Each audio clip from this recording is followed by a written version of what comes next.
Welcome to Rebel Roundup, ladies and gentlemen, and the rest of you, in which we look back at some of the very best commentaries of the week by your favorite rebels. I'm your host, David Menzies. A kidnapper, by definition, is a nefarious type of individual. You know, the idea of someone being forcefully taken and then held hostage, that's egregious, that's disturbing. But what if the kidnapper is a children's hospital? Just will you hear what Jeremy Loffredo has uncovered at Children's Mercy Hospital in Kansas City, Missouri. And knock me down with a feather, yet another crackpot teacher employed at a publicly funded school spouts woke nonsense as he tries to indoctrinate impressionable young children to do likewise.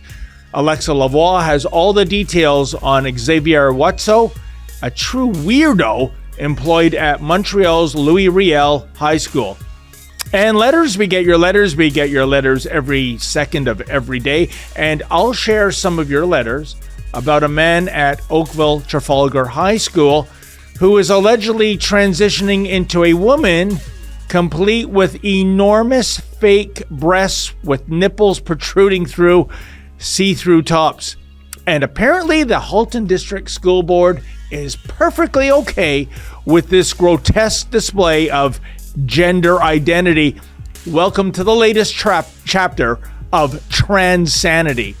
Those are your rebels. Now let's round them up. This free episode of Rebel Roundup is brought to you by... Well, the remains of 215 children have been found in a mass grave in Canada. Many of you know that just over a year ago, the discovery of the remains of 215 children was found at the Kamloops Indian Residential School at the Tecumseh First Nation. But what if I were to show you that what I just said wasn't true, and that in fact, a year later, not a single body has been found? This mass grave is a painful reminder of the genocide. Canada's leaders aren't condemning the burning of churches. No, they're endorsing the burning of churches. A juvenile rib bone that surfaced in the same area.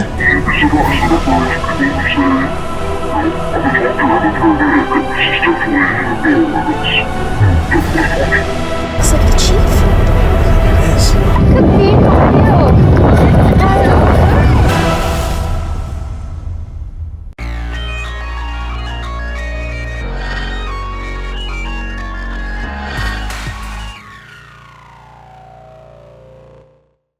I'm Jeremy Loffredo for Rebel News at the Children's Mercy Hospital in Kansas City, Missouri. Effectively, the hospital has medically kidnapped a 10-year-old girl because her parents made clear that they were not satisfied with the care she was being given and they wanted a second medical opinion.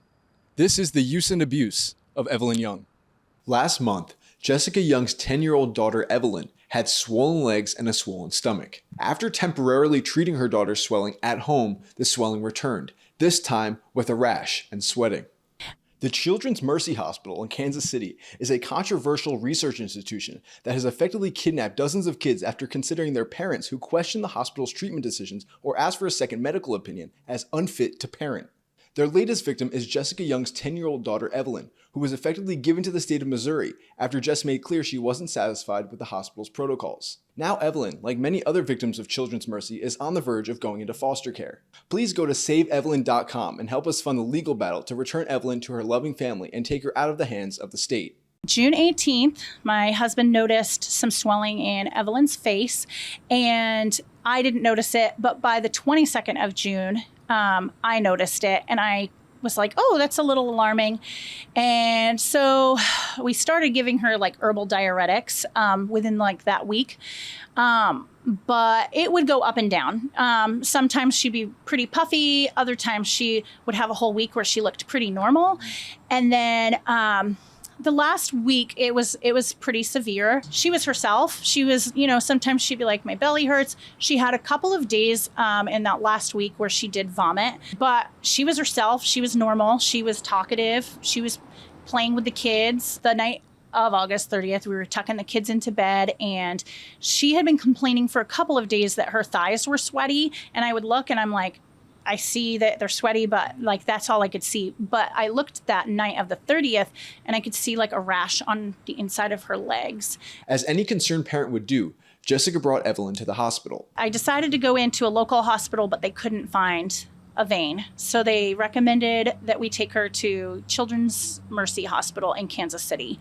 And that began this nightmare. CMH has separated so many families in recent years that a local legislator introduced a bill that would stop the hospital from taking so many children from their parents and putting them into foster care. But at the time, the Youngs did not know this. After arriving at the hospital, the medical staff was confused by Evelyn's condition. She supposedly had nephrotic syndrome, a rare kidney disorder normally only seen in older adults. The hospital began to treat Evelyn with steroids, and within days she was almost back to normal. Evelyn's parents, Jennifer and Justin, were pleased and cautiously optimistic. They asked the hospital when Evelyn could go home, but found it suspiciously difficult to get a straight answer. My husband asked, how many days in a row would you have to see good labs and improving labs and them being stable that you would feel comfortable like releasing her home? And he said, oh, like a few days. So I'm like, great. And then after 4 days, I was like, awesome. Her labs, they're telling me every morning they're improving. Her vitals are stable. Like everything's going great.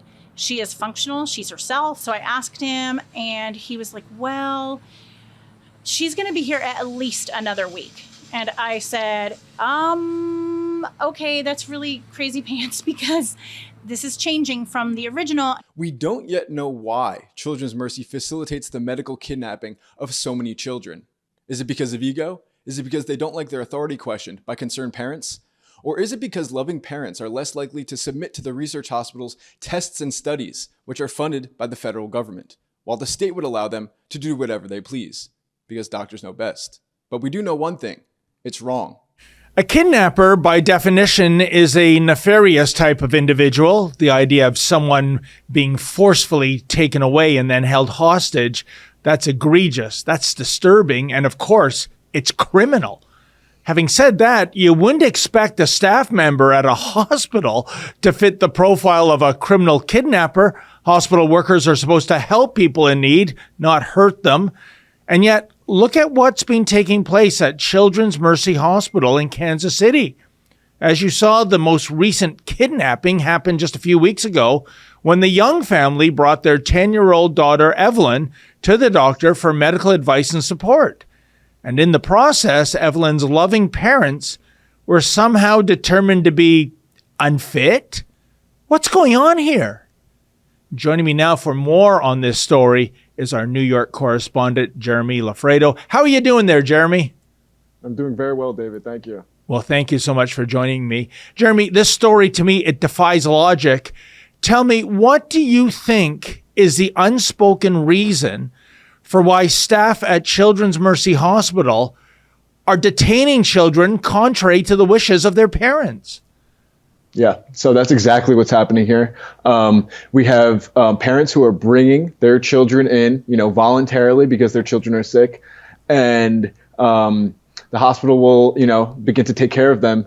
And then if the hospital does something that the parents don't like, and the parents make it known that they, have concerns about the treatment that the hospital is giving the kids, that's a no-no. So in this case, Evelyn's parents were upset that the hospital gave Evelyn a drug called Cellcept, which is normally meant for people who have transplants, which Evelyn does not.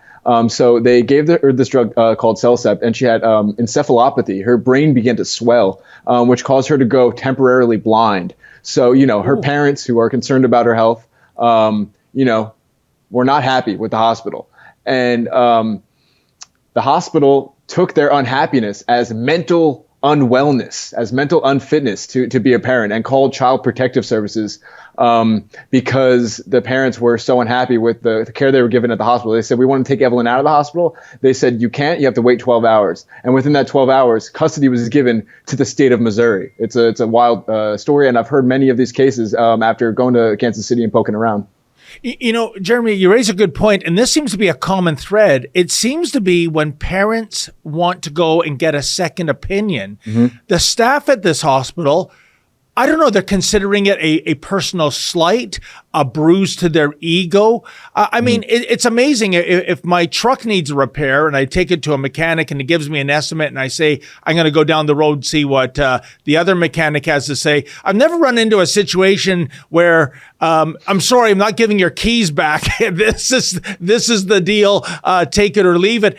What I'm getting at, Jeremy, is this part of it, that these doctors, the staff members at this hospital, they are so egotistical that if you challenge their medical opinion, they're going to take it out on you personally by keeping your child there?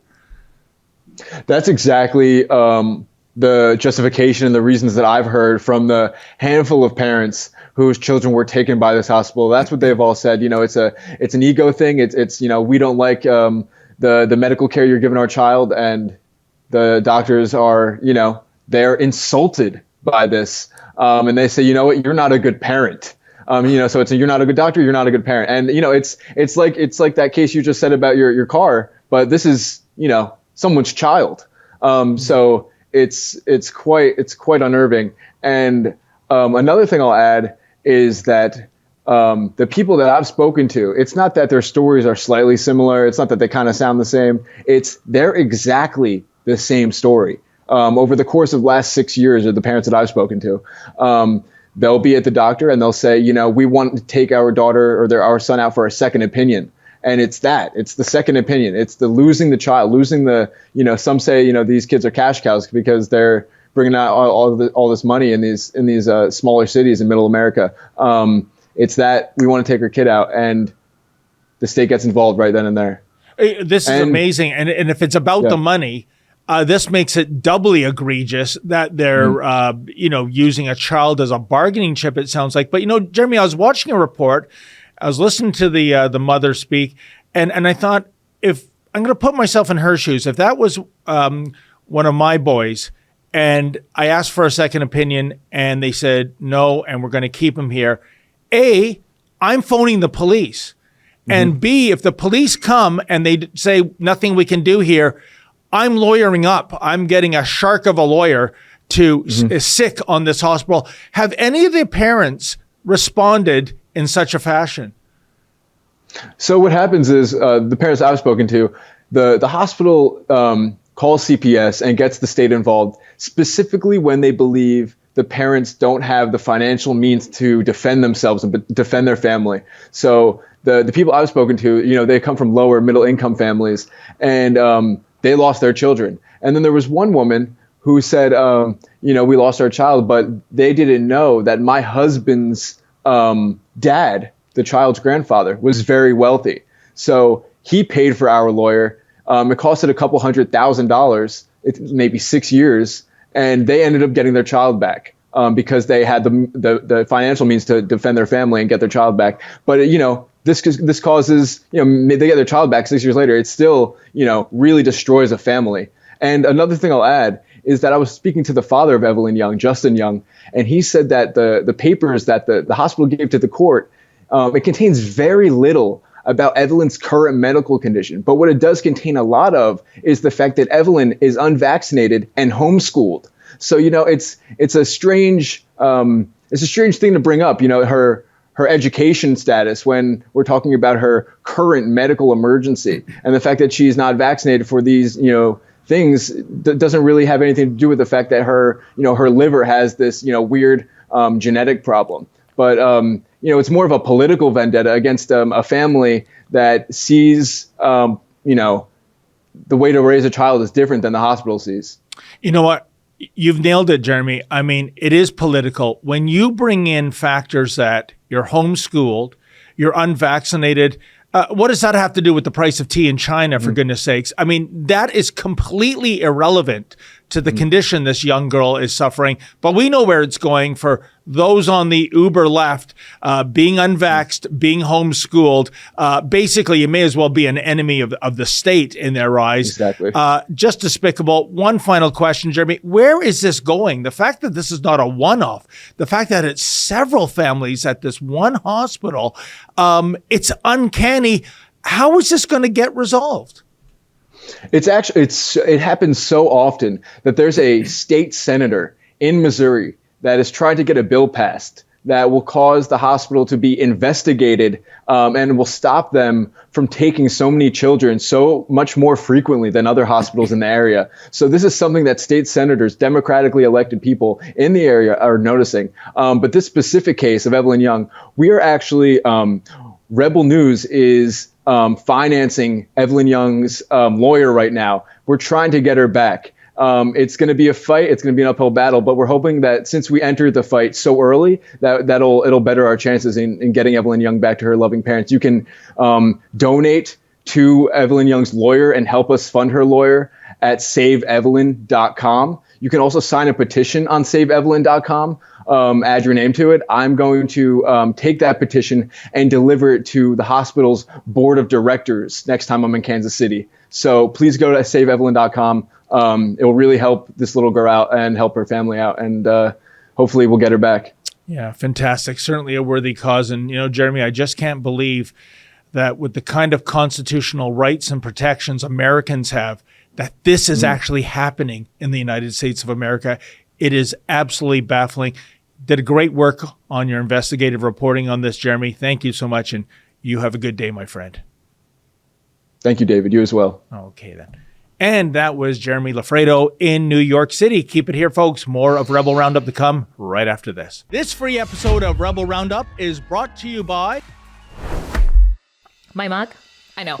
It's pretty cool. So is this hoodie I got on, and you could have it on too if you check out our special website at rebelnewsstore.com. That's where you can see Freedom Focus hoodies that we have for you, beanies, cell phone cases, you name it, all while supporting our journalism where we fight to bring you the other side of the story, as opposed to, being forced by the Trudeau government to fund leftist media out of your taxes. The truth is, without you and your generosity, there is no Rebel News. So again, if you like the reports that we bring you and that we also fight for freedoms in Canada, please consider doing some shopping, picking up some swag at rebelnewsstore.com. We appreciate your support. Suite à plusieurs publications que vous avez faites, dont celle des pancartes électorales, il y a plusieurs parents qui s'inquiètent de l'influence que vous avez sur les enfants. Qu'est-ce que vous avez à leur dire? Parce que je parle pas à Rebel News. Enough is enough. I was mean to do one story, but it turned into another. How many parents wonder about what sort of influence their children are being subject to all day at school? I'm not a mom, but I worry about the next generation. That's why we are exposing a bad teacher today. And with your help, even more at exposetheteacher.ca. But first, I have to tell you what I uncovered. Education is a privilege. Sometimes you don't remember what you learned specifically, but it forces your mind to analyze what surrounds you. The wokeist movement and its influence have no place in school. But what if this mental awakening was influenced by the ideologies and position of the person in charge of your children? What if I add to this that a teacher in a school, influencer on TikTok, indigenous activists, self-proclaimed two-spirits, produce dubious videos that he presents on his social network, and his nonsense is likely followed by many of his students? This type of teacher wears his politics on his sleeve and who does not respect the code of ethics of teacher is surely not the only case. Therefore, today I launch a petition to expose these teachers who come to disturb the learning of children and subvert parents. If after this video you agree that this individual should not be influencing young minds, then sign massively at exposetheteacher.ca. I will deliver this petition directly to the school board and the union that protects him. Well, knock me down with a feather. Yet another crackpot teacher employed in a publicly funded school spouting nonsense as he tries to indoctrinate impressionable young children to do likewise. Well, at least there is one silver lining to be found here. Uber woke Xavier Watso isn't sporting a pair of gigantic fake breasts a la Mr. Lemieux over at Oakville Trafalgar High School. And joining me now, live and in person with more on this story is our beloved Montreal-based reporter, and that would be Alexa Lavoie. Bonjour, Alexa. Bonjour. Alexa, so many angles to this story. But first of all, you mentioned in your report, he's posted a lot of disturbing and vulgar social media videos. From what you've seen in your research, what was the most egregious, what was the most awful video he's posted? Actually a lot on his TikTok, I would say. Most of his TikTok will be like, because he say that he's autochthone, Aboriginal person. He say that he's Algonquin, Abenaki. Okay. So most of his TikTok video is like, oh, what do you say this in your native language? Well, fine, that is fine. It's educational and I have nothing trouble with that. But when he's come with laughing at burning churches, talking about Antifa and questioning him about Antifa, afterwards using students, put some over mask and doing some dance in the school. Afterwards, we have some video where he's dancing with Quebec Solidaire, one of the political party from Quebec. And there is tons of that. Or as well, the video where he is saying on one of the video, "Welcome to Canada. We have been built on genocide."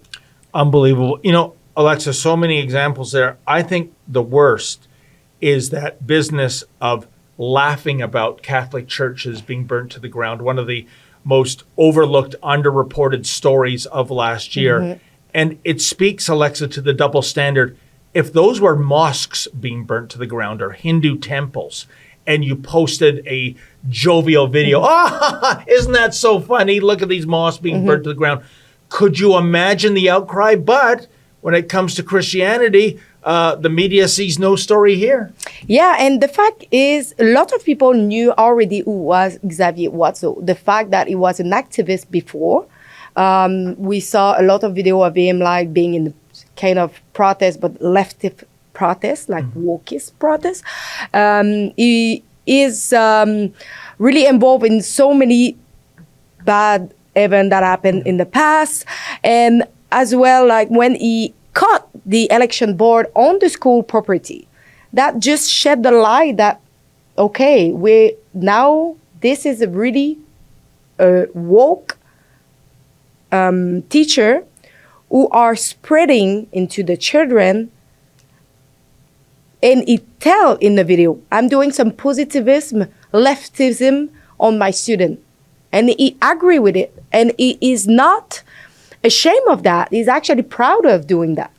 Unbelievable. And, that's what we do see in schools in Western democracies, that this is a form of Marxism, I think, Alexa. And a tenet of Marxism is to tear down the existing society and build it back up as a Marxist utopia, which never happens when you look at the history of communism in the world. But it's disturbing. I mean, if he was, at the town square preaching this, that's one thing. But he's in a position of power and influence with these children. And it's kind of like, what they say when it comes to either Marxism as an ideology or on Madison Avenue, when they're selling beer, get them young, get them forever. And that's what's happening here, I think, Alexa. More indoctrination of our kids so they grow up, in a sense, to be like him. Yeah, but in the same time, most of the school, especially in the province of Quebec, have turned in the left side. And we can see it with the abolish the police that we saw in the agenda on one of the schools in Montreal that I report on that. And a lot of teachers agree that, yes, you have like a movement of leftism in school, but you will need to agree that leftist people are more easy to control than the people on the right. And so for the society, it's always better to have people who wants to be more leftist than the right. No, and I think you're onto something. And I think, Alexa, this has been a long game plan of the left. We're going back 50 or 60 years when this stuff wouldn't be tolerated. But slowly, ever so slowly, more leftists creeped into schools, universities, the justice system, policing even, politics, of course. And this is now becoming the norm. I find it frightening. Yeah, but it's the left are taking over politics, especially in Quebec. Like 4 party is mostly left and 1 is on the right. On the school, on the media side, everything have been turned left. And the people who are in the right now, they are conspirationists. Yes. They are troublemaker. Yep. They are the person that we need to discredit and to jail. So Absolutely. And you know, what kind of an argument does this man have? His response to you reminded me of the response you received last year from Justin Trudeau, Prime Minister Blackface McGroper, in which I don't talk to Rebel News. Geez, that was deja vu. Where have I heard that before? The point is, Alexa, if he really believes all this crap he's spewing, why not get into a discussion or a debate with you? I think when you plead silence or say no comment, your argument doesn't have any merits to it in the first place. yeah, but as I say, don't trust any drama teacher. He is a drama teacher. So when I see that he was a drama teacher as Mr. Trudeau, I was like, oh, he is actually giving me the same answer than Mr. Trudeau. So I was not really surprised of that. What a disturbing trend. One last point, Alexa. You know, in Ontario, on October 24th, that's the municipal elections. There's never a big turnout. I don't understand that because, you know, municipal politicians affect your lives directly. The roads, you know, the waterworks, you name it. And there's even less concern about school board trustees. People just don't care. And yet, this is where the change begins. And I point to what happened in Virginia last November. Mama Bear woke up.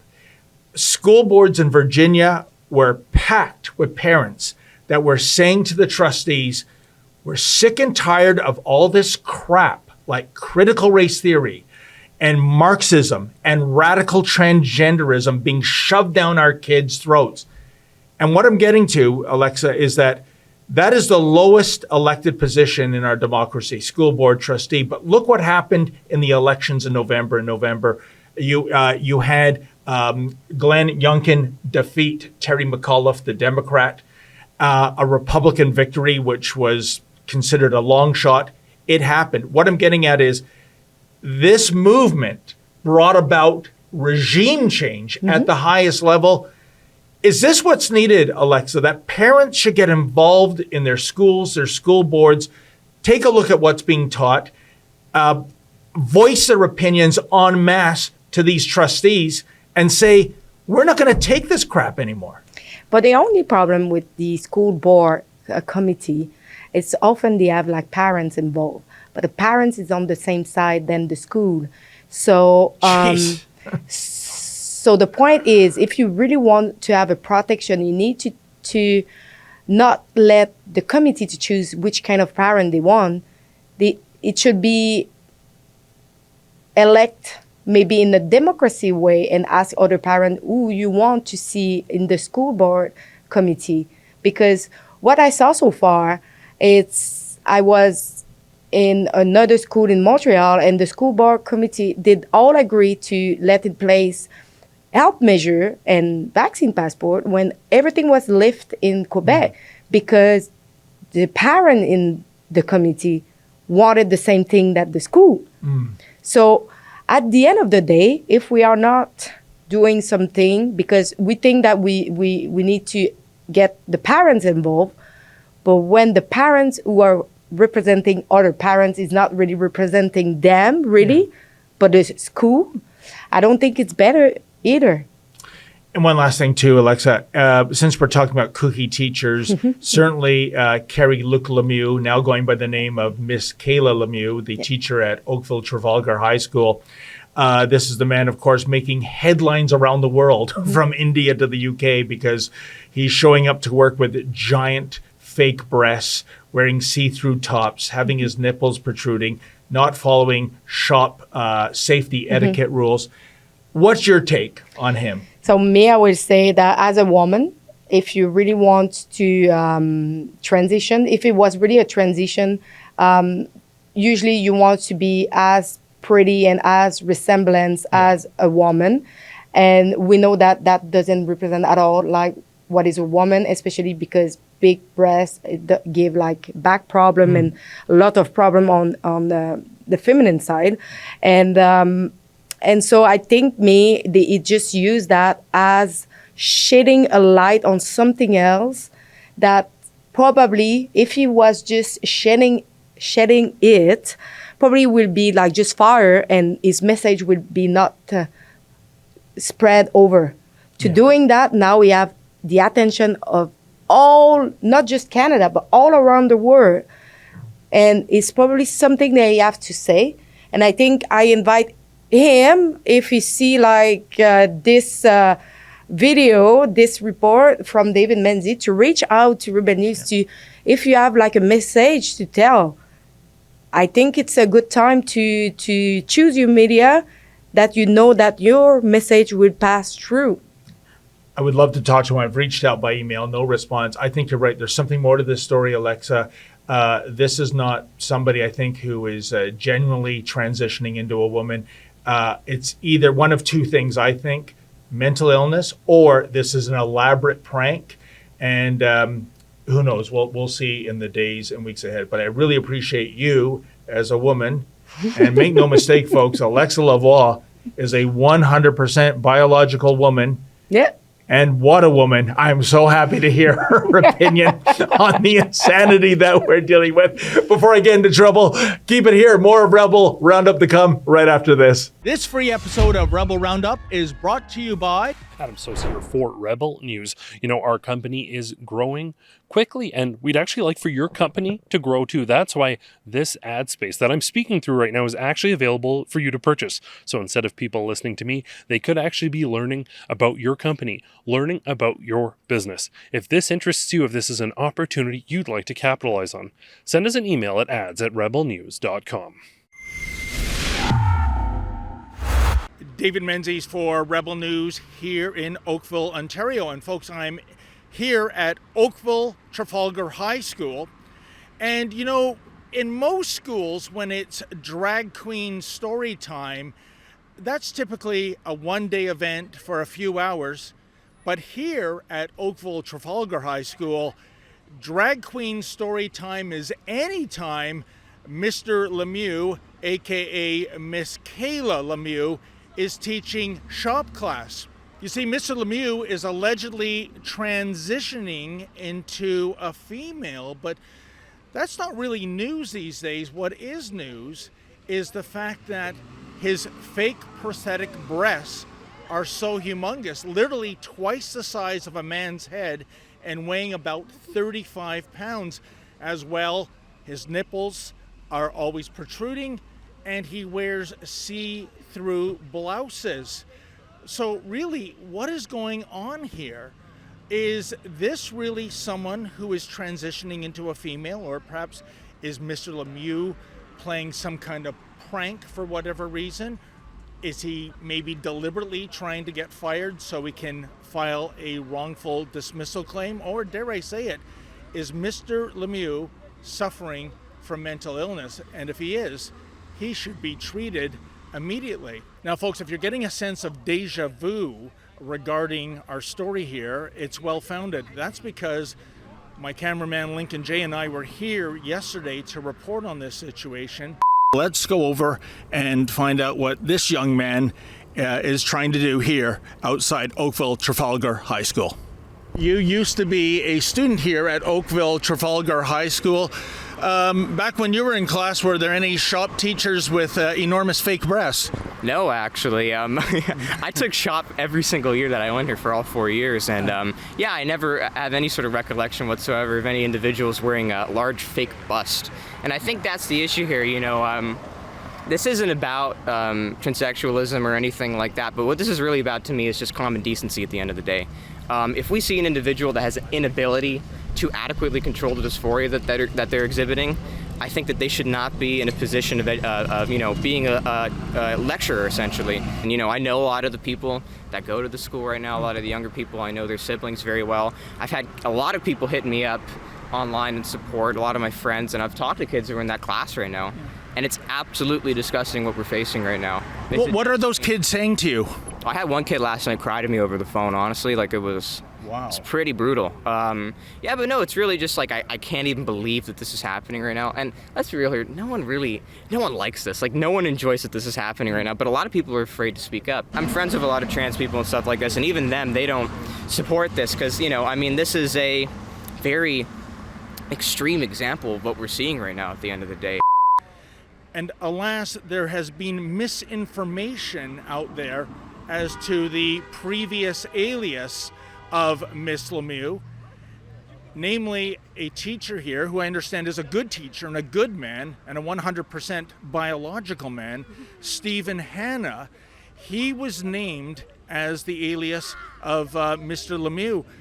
That is incorrect. And what is outrageous is that the Halton District School Board knew about this misinformation being reported the world over for at least 5 days, and yet they never corrected that. Now, we reached out to the Halton District School Board, to their communications person who barely communicates, to the director of education, and even to the school itself. Why don't we run a few clips of us mentioning Mr. Hanna's name and never being corrected, and in the case of the school, a nasty receptionist slamming the phone down when I was trying to get clarification. Check it out. You're not welcome on the property. Okay. And this is one of the vice principals, and they can ask you to leave the property. Ma'am, what do you think about Mr. Hanna turning this school into a laughingstock around the world? We are going to ask that you have to leave the property right now, please. Okay. But why is that? So much. You don't believe in a free press? Reached Oakville Trafalgar High School. To speak with our office staff, please press 0. One moment, please.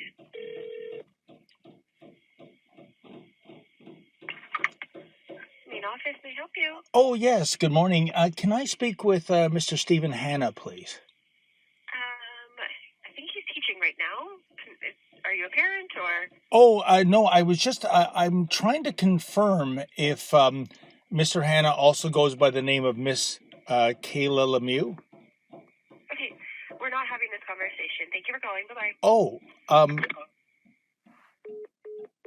No individuals to speak with you at present. Okay. If you have a media inquiry, it should be sent to our communications Oh, manager.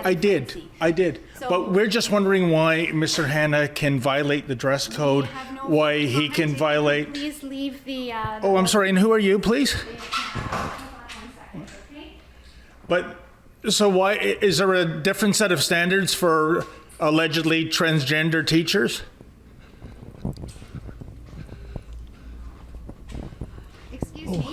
You're not invited into this room. Oh, is that right? We were just trying to find out some more information about Mr. Hanna. Does anyone know why there's two sets of standards for health and safety and for dress codes at Halton District? You're Mr. Innes, right? Please, yes. How you doing? Why is that being tolerated, sir? My name's David Menzies with Rebel News. I sent you an email, and it's in regard to Mr. Hanna breaking the dress code, not adhering to the shop health and safety rules, and I'm wondering why that's being tolerated. So, can we speak outside, please?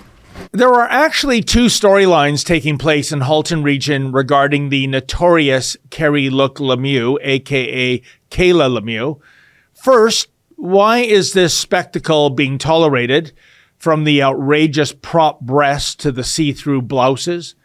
And why did the Halton District School Board purposely not correct the record until late Monday night that Stephen Hanna and Carrie Luc Lemieux are two different people?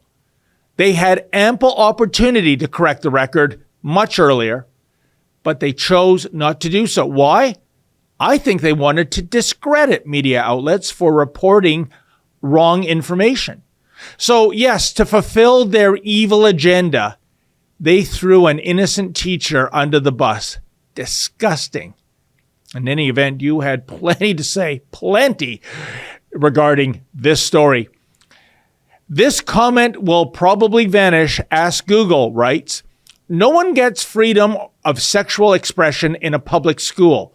This principal is out of his freaking mind.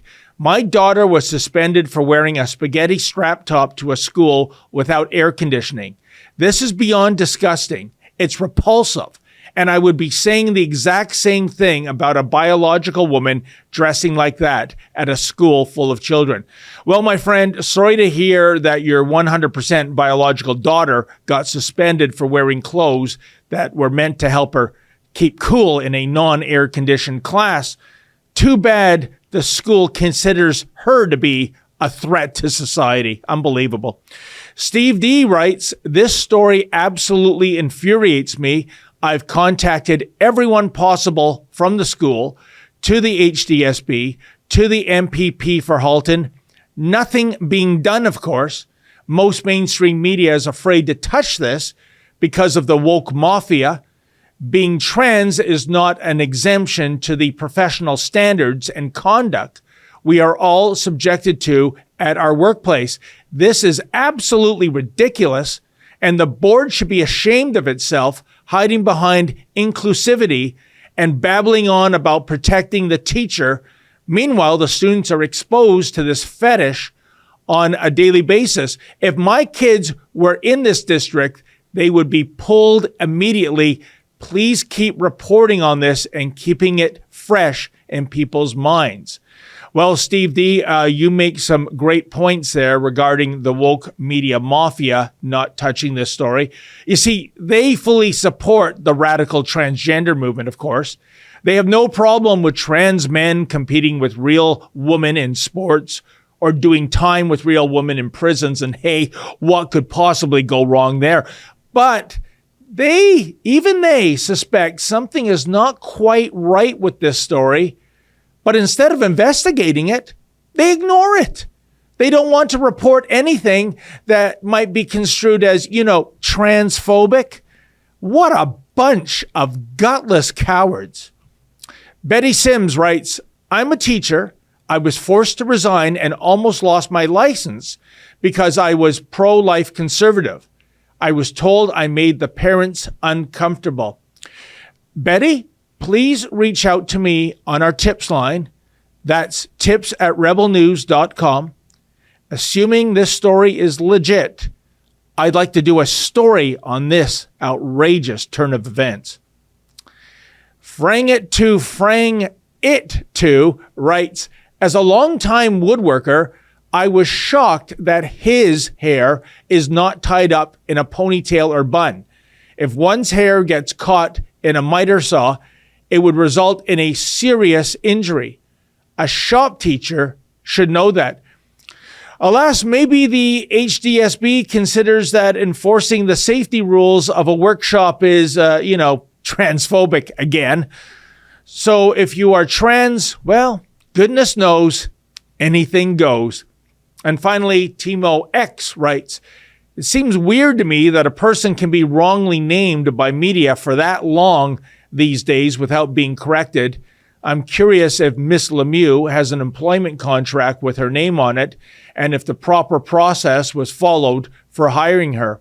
Well, I don't know the details regarding Lemieux's employment contract, but again, allow me to repeat myself.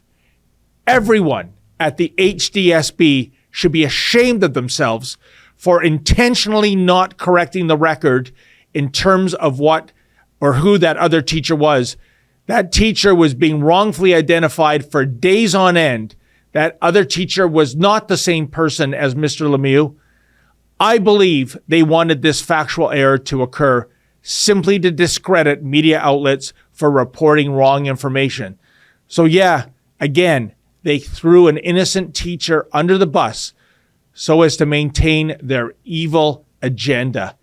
This is a scandal, and the entire board, in my opinion, needs to be replaced ASAP. Well, that wraps up another edition of Rebel Roundup. Thanks so much for joining us. Have yourselves a great weekend. And as always, folks, without risk, there can be no glory.